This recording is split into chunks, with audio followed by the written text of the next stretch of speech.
Mathieu Vanier. Quelques mots peut-être un peu sur les grands enjeux autour de l'IA et de la défense, parce qu'évidemment, alors on parle beaucoup du supercalculateur en ce moment, IA défense, mais voilà, il y en a beaucoup d'autres.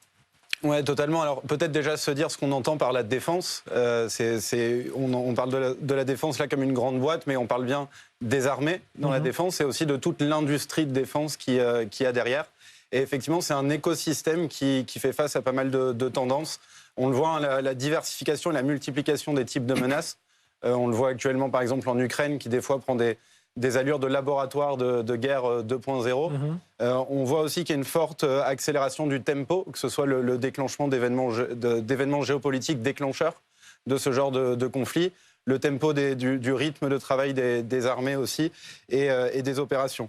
Et puis il y a une culture du digital qui est passée des entreprises privées vers le monde de la défense, qui s'importe et qui amène avec ça une plus grande quantité de données produites, de données consommées, donc, avec tous les sujets d'interopérabilité, exactement, et d'interopérabilité, surtout en cas de coalition, par exemple, qui a anticipé.